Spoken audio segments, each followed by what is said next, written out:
Hello, good evening, and welcome back. Abu Bakr al-Baghdadi, IS leader, dead after US raid in Syria. So congratulations, the God Emperor strikes again. He wins again. He celebrates triumphantly because President Donald Trump, despite telling his troops to pull out of Syria, despite people saying, oh no, you can't do that, you can't actually do what you said you would do about anti-interventionists, you can't do what we've been wanting the government to be doing for all this time, since 2001. No, definitely not. It's like, okay, well, why not? It's like, oh, well, IS is still active around the world. Hang on, you mean it might not be a good idea to allow these radical Muslims in from countries where IS is prevalent? Hang on, no, that's not what we mean. So, oh, really? So, yeah, because what about the guy who created the caliphate in 2014, taking over Mosul?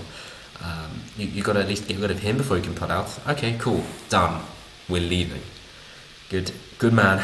Well done, and it was executed so fantastically with the different countries, including Russia, working together because my enemy is my friend, I suppose, and there are always greater forces of evil at play. But at the end of the day, these people are just people, and he shows his cowardice in his final moments, even taking his children with him. But let's read on. The fugitive leader of the Islamic State, IS group, killed himself during a US military operation in northwest Syria, President Donald Trump has said.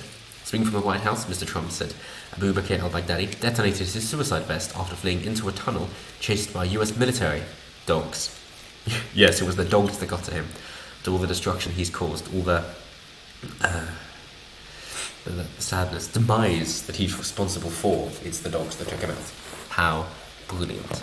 And I'm also anti-interventionist, but it's worth pointing out what Stephen Crowder mentioned, that when it comes to people who have to live under this tyrannical regime and with rules that they don't agree with, but the leadership is too barbaric for them to be able to speak out, because freedom of speech means nothing over there, even though it seems that now a slight majority of Americans think the First Amendment needs to be updated, apparently. Yes, they're the one responsible for making the greatest country in the world today as it stands, and I'll say, yeah, that works so well, how about we get rid of it now? Like, how about no?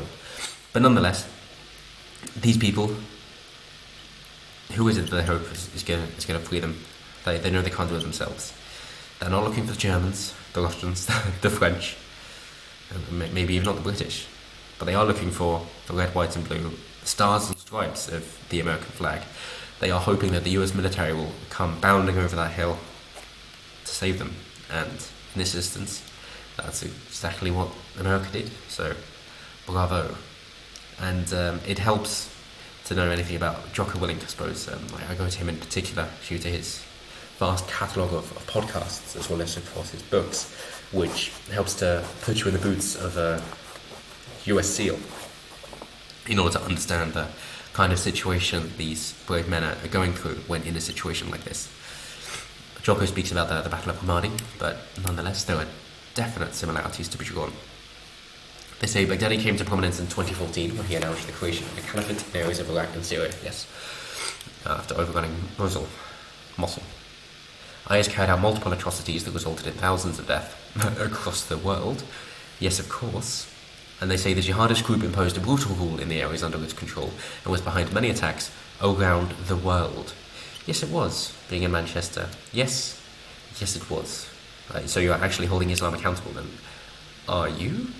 Although the US described the caliphate defeated early this year, IS militants remain active in the region and elsewhere. Yes, indeed. So again, maybe it's not a good idea to be encouraging these people into your country if you don't know who they are. Baghdadi's death is a major victory for Mr. Trump as he faces heavy criticism for his decision to pull the US troops out of northern Syria.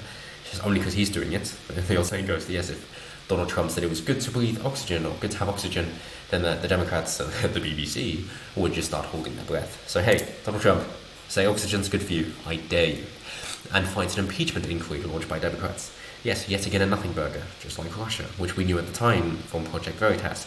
It's a nothing burger. And then when it finally made its way through after a couple of years, 3 years if you will, to everyone else, Rachel Maddow's show, of course, plummets, because she'd been profiting on that lie for so long.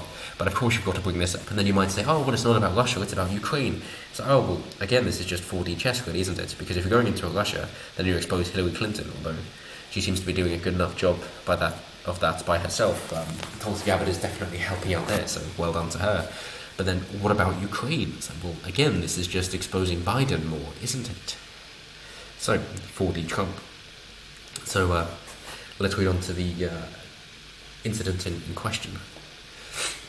They say, in an unusual Sunday morning statement, Mr. Trump described the nighttime operation in extraordinary detail. Well, he's a proud American, saying Baghdadi ran into a dead-end tunnel, whimpering and crying and screaming while being chased by military dogs.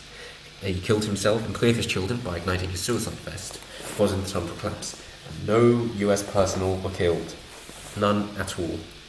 Chasing down the leader of the most formidable, most well-known terrorist organization in the world, no US personnel were killed. That is some bloody Ukrainian equipment they have there, and some bloody brave men, capable men, who dealt with him, so bravo to you. But one of the dogs was seriously injured in the explosion. Yes, that's all this sick, evil man could muster, was injuring a dog.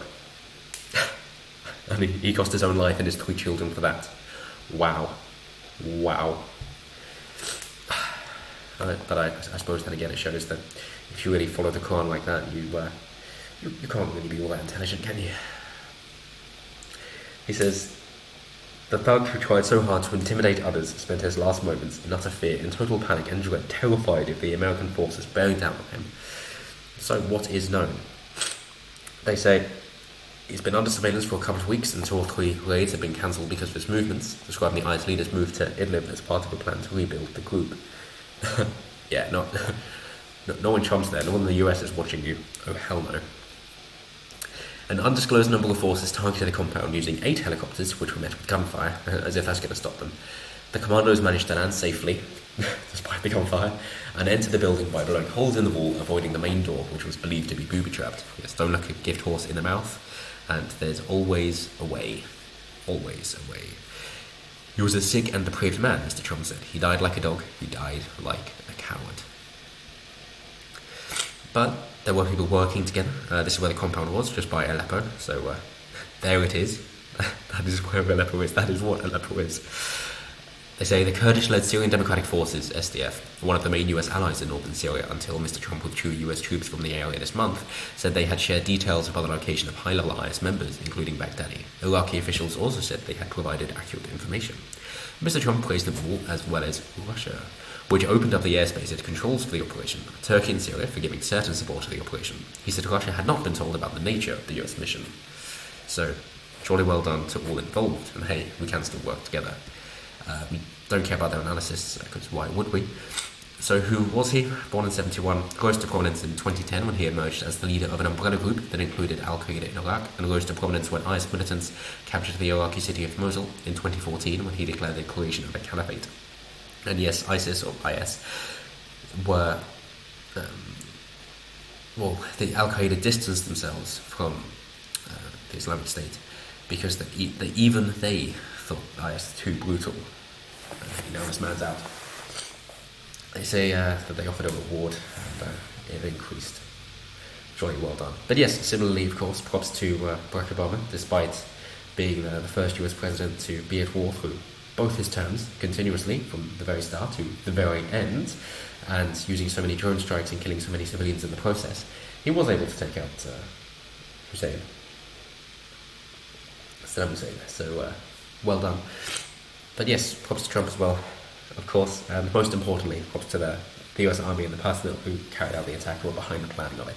So well done, and thank you for making the world a little bit better.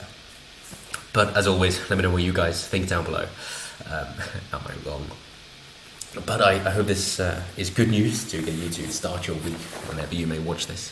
And start your week well, use that momentum to carry forward, and have a great week. So until next time, thank you very much for watching, and good night.